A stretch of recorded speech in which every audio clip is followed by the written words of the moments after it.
All right, welcome to Chalk Talk. Have a very special guest on today. Normally we have coaches, but today we have Jake Stevens on. He is a Musselman grad and played at VMI and now Tennessee Chattanooga. Welcome, Jake. How are you? Dude, doing good, man. I'm excited, man. I'm excited to get on here. Oh man, Jake. So as I was talking to you a little bit before we came on airs, so I coached against you at Musselman, and I'm not going to hold this against you throughout this chalk talk because you knocked us out of the regionals finals 2 years in a row. You guys got to go to Charleston. You cut down the nets on Jay Howe's court. But I won't hold that against you because I did enjoy seeing you play, and you don't see stretch fours and fives shoot the ball the way you did. So I'm gonna cut you some slack today.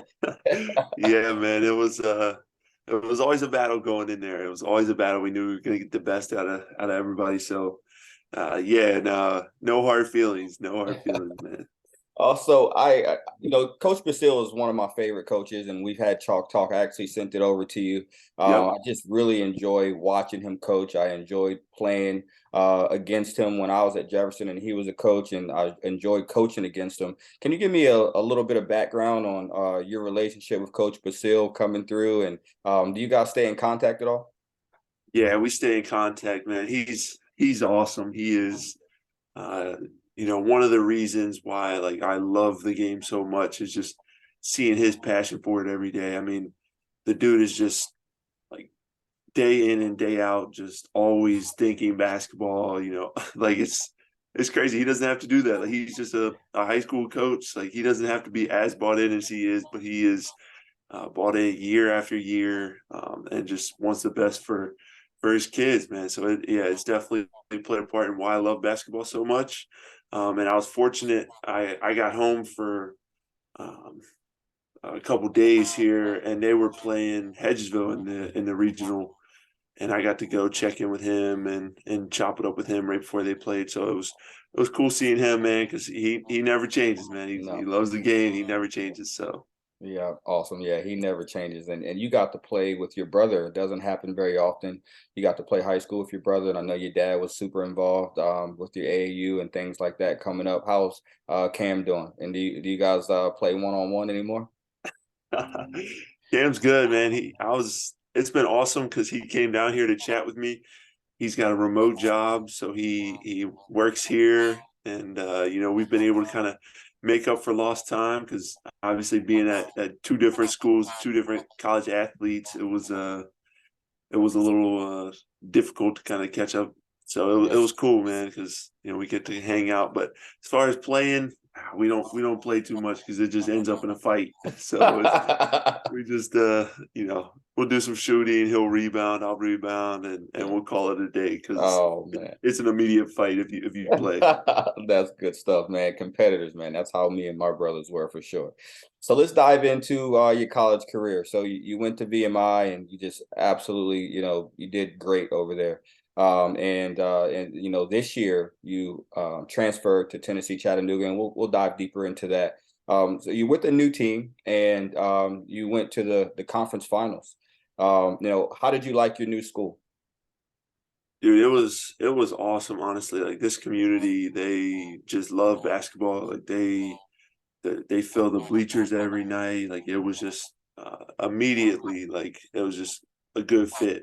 Obviously, my coach from BMI came down here, made the transition super easy, and I was a little unfortunate this year. Got injured with like 11 games left, but the doctors never closed the door on the return. So I was fortunate to stay in shape, stay ready, and then obviously be able to play in the conference tournament when we made a little run. So it was a great year when I was playing, but certainly had ups and downs.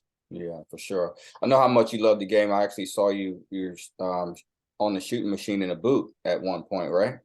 So nothing can keep you off the court, right?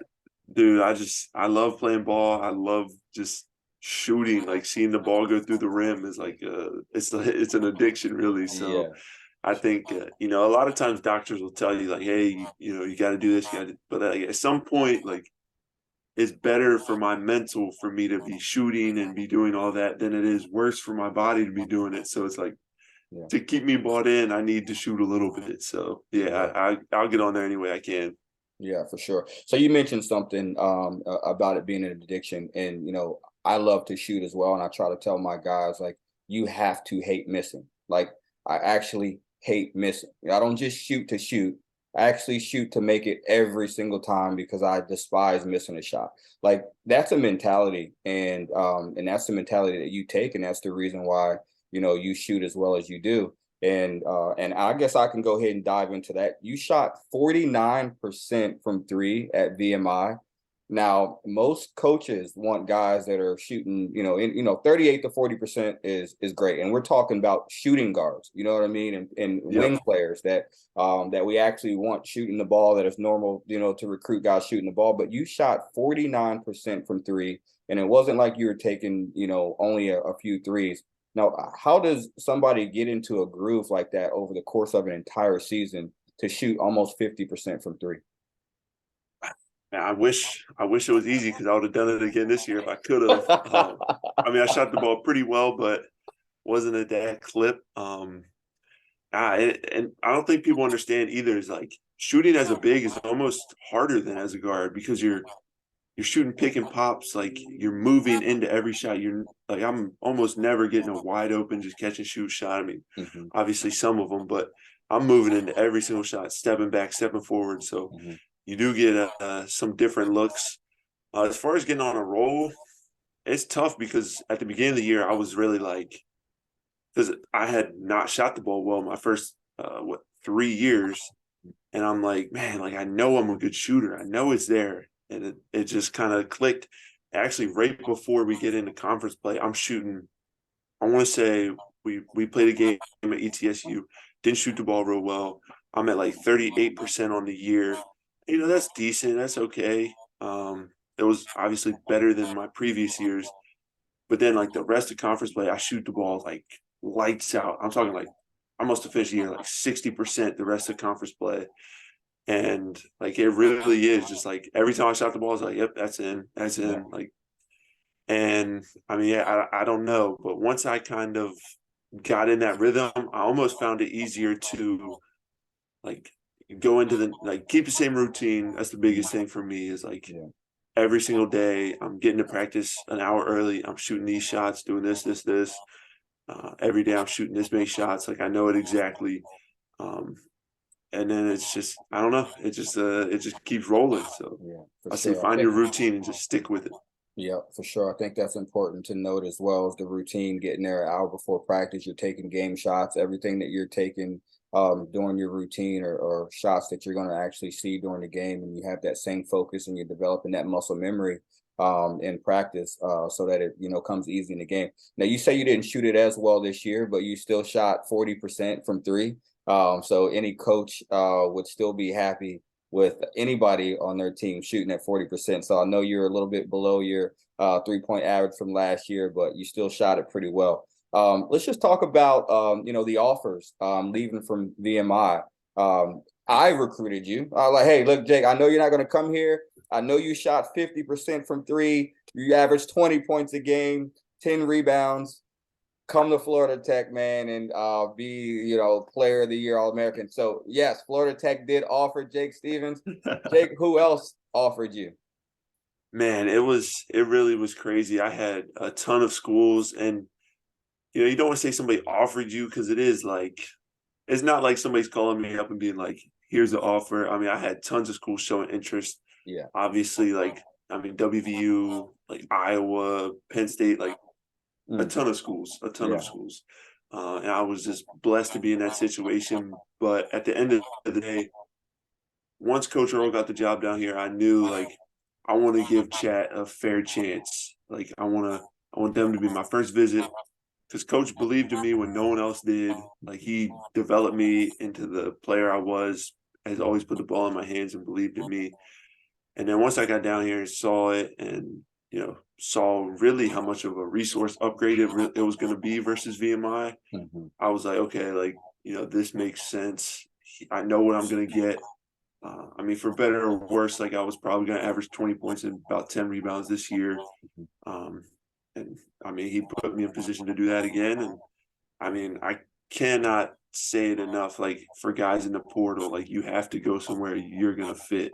Mhm. Can't just go to the highest level because they're get your Instagram verified or like it's just so tough, man. Yeah. It's so tough. I'm so thankful that I stayed where I'm at. Well, not necessarily stayed where I'm at, but stayed with the people Right. that I trusted. Because if I go to a high major and average 7 points, if I even have a great year and average 14 and 8, like I'm probably not getting the next level exposure that I was this year. So Mhm. go somewhere, kill it, have a great year, be player of the year, and Mhm. you'll be on the radar. Like Yeah. they will find you wherever you're at.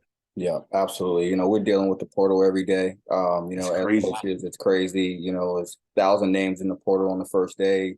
Got some of our players that are in the portal, so it's like you're having to replace guys that graduated. You got people that are in the portal. You don't want to keep them, but you also want to see them do well for themselves. You know what I mean? And especially going from Division 2 to Division 1. And I think you make good points to talk about going where it's going to be a good fit, especially if you have 1 year to play. If you have Yeah, 1 year to play, you're really rolling the dice and you're gambling with the next move yeah, because there isn't any more do-overs. So you actually got an opportunity to go somewhere where you were comfortable with the coach, you're comfortable with the system that he ran, and so it was great because you stepped right in and you averaged 23 points this year and 9 rebounds. Now, a lot of people sometimes they'll go and they may not, fit the system or they might not be in the rotation where they wanted to be, going in when they were getting recruited by the team. And it could really hinder their career and their future, like you said. Um, Now you're getting, NBA looks and things like that. You're going to have workouts and clearly you can go overseas and play for as long as you want if the NBA doesn't work out. But I do appreciate that point that you make about going somewhere where you can be comfortable and fit in. yeah. There's something to be said, man, for a person that's like loyal. Like it really is. It's hard to find, and I know there's certain situations where hey, maybe a coach said that you're not welcome here, and like I've seen that happen before. And obviously, in those situations, like you got to get up out of there. But there's something to be said for sticking it out. Okay, maybe you're not playing as much, but like looking in the mirror and being like, "Am I doing all I can?" Mhm. I'm expecting coach to play me. Am I doing all? Am I working out early? Am I getting up extra shots? Am I in the Yeah, best shape? yeah. And yeah, there really is just something to be said for someone that's willing to stick it out and stay down and work until their time's up. Yeah, for sure. I think that's something that it takes leaders to say amongst the group because clearly the coaches can say, here are the stats. But when you can look at yourself and say, am I all in? All in is the term that I like to use. Are you all in? You know what I mean? Are you coming early? Are you putting up the shots? Are you working hard in practice? Are you slacking off in practice? Are you working hard every day? Are you getting game reps in practice? Those are the things that you have to look within and decide whether you're actually doing those things. And then you can decide if the output in practice is translating to your minutes or your results that you're getting in the game. Absolutely agree. So let's talk some X's and O's a little bit. So I know you left VMI and you went with your coach to chat. So what is it about his system that you like the most? I do know that you're a pick and pop guy. You like that top of the key 3-pointer, but you can pretty much spray it from all over the court. But what is it about his system that you enjoy the most and that you're most comfortable with? So we run like a crazy like next level version of the Princeton offense. Mm, If anybody doesn't know what that is, like basically a big man catches the ball at the elbow and kind of playing out a split action there, yeah, um, which is, I mean, it's great if you have a passing big, that's someone that's willing to pass and can see the floor. And then we also add in dribble handoffs, stop behinds, like all kinds of stuff like that. And it's basically one step away from me being the point guard, me bringing the ball down the court. Like, yeah, I mean, I'll do everything on the possession except bring the ball across half court. yeah. But we also have basically our 1 through 4 is pretty interchangeable. Like we could have anybody out there at any time. Like there's not like, oh, you're a point guard, so you do this. You're a shooting guard. No, we're just playing ball. Like read and react. I get the ball at the top of the key, dribble at you, If you see that your man's on your high side and you can cut to the rim and you get a step on him, you cut to the rim. If you think he's playing off you, I'm gonna dribble at you, get a stop behind, you shoot it. If you're open, feel comfortable, shoot it. I mean, yeah, like it's just allowed me to just grow my playmaking skills because in high school, I would have never imagined that I had the capability I have. Like my brother was the playmaker. He was passing. He was, setting me up. Like Yeah. I wasn't setting him up. I probably didn't even average an assist a game. Yeah. Um, but yeah, I mean, he just puts the ball in my hands, lets me make decisions, and then like you talked about, like the pick and pop, like we're always drawing up plays, different ball screens, and he's good about if I pick and pop, we want the next guy in line to burn. We call it a burn, cut to the basket, takes his defender further away, and now the stunt for the next guy in line is really impossible at that point. So it's Exactly. Yeah. just making the other team decide like, hey, pick your poison. What do you want? Yeah. Because Yeah. that's we're gonna put you in those positions. Yeah, absolutely. I think as a defensive coach, the Princeton style offense was always the hardest for us to prep for because of the read and react action. Like you say, you can go and set a pin down, and if they read it and they're playing high side and they go backdoor, then you got guys that know what they're supposed to do after that. Somebody's supposed to fill, or they could curl off of it. Ghost screens as well. You know what I mean? And we switch a lot. So, sometimes those ghost screens to the wings and to the corners pop wide open for, different miscommunications and things like that. So, Princeton style offense is great. I think it's a good fit for you. And I think there's for guys like yourself that can see the floor well, that can pass, that can shoot it. You are basically, the second point guard. You know what I mean? The offense is, starting through you. You're popping to that pinch post area and they're running guys off of you, and you get to be a playmaker. So I definitely understand why you stayed. Let's talk a little bit about what's next for Jake Stevens. Man, it's actually this is almost more hectic than like any other time. Like I feel like I'm back in the transfer portal, like trying to figure out agents, trying to figure out okay, now my workouts aren't as structured. It's not like somebody's texting me saying, hey, you're lifting at 12, doing this, doing this. No, like it's on me to figure out now. When am I gonna run? When am I gonna get up shots? When am I gonna get the team together for 5-on-5? So it's new to me, but with everything you figure out a routine, and I'll get in the swing of things. But man, just keep playing ball, like get invited to Portsmouth, hopefully get invited to the G League Combine. And then, from there, if you do well at those, you can get invited to the actual NBA Combine. And then obviously you want to hear your name called on draft night. I think that's like would be an insane goal to accomplish, and just kind of to tell people back home, like, man, it is actually possible to do it. Like if you go all in, like you said, like it is possible. And then, I mean, after that, all the roads kind of lead towards the summer league, whether it's in Vegas or I think they're doing it in Orlando, different spots. So, and then if I have a good showing this summer, you never know. You never know where you'll be. So I'm excited for it. And I mean, like I said, I love playing ball. So I'll play anywhere at any time, really. It's kind of crazy for the Panhandle to have two people entering a draft, in the same year. So you got Tyson that's going to be entering the draft, in April, and you got, you're setting yourself up to be drafted as well. So that just goes to speak for, the talent that's coming out of the area, and we're super proud of you, my man. Yeah, and we had a baseball player from I think it's Hedgesville, right? Chase Oh, that's DeWater right. or He something. did get drafted. He got drafted like a year ago, maybe, or something. So yeah, it's crazy, man. The Panhandle, like people sleep on it, but hey, the numbers wake up, show, right, man. Jake? We got players. We got players. Yeah, absolutely. How do you feel like your game will translate to the NBA? Dude, I'm excited for it. Honestly, everybody's like, I mean, obviously with big, slower guys, there's concerns about athleticism or lateral movements and guarding pick and rolls.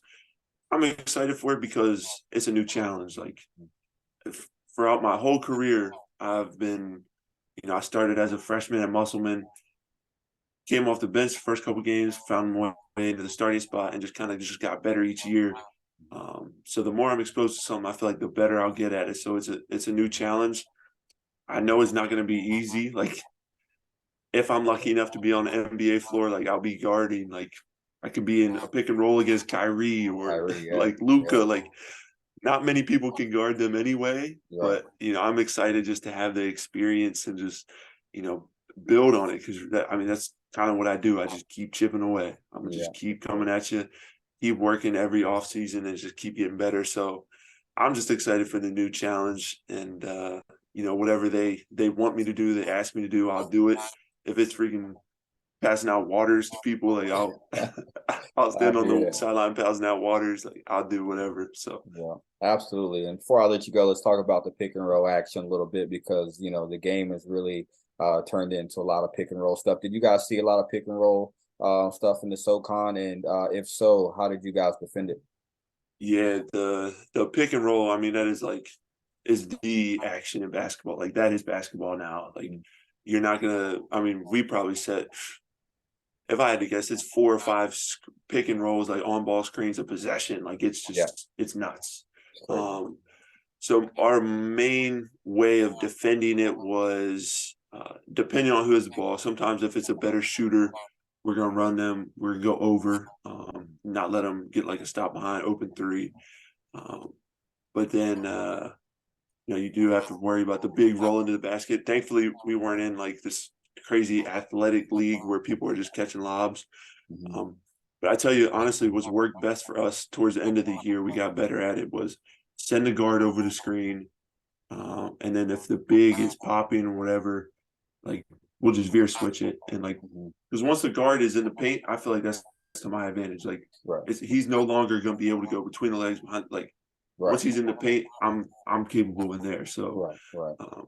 kind of funnel the guard into the paint, and then we'll switch off and kind of play from there. We'll make adjustments throughout the possession if we can throw me off to the 4 man, and then I find my way back to the 5 man somehow. Like that's the best for us. So I tell you, late in the year, we call it veer switching. So we really started veer switching more, and I think it was pretty successful for us. Yeah, for sure. It's good stuff, man. Well, I won't hold you up any longer. I know you've got classes and you're working on getting that master's. Yes, sir. But I do appreciate you joining. Good luck the rest of the way. If you need anything from my end, let me know. Here to help you out.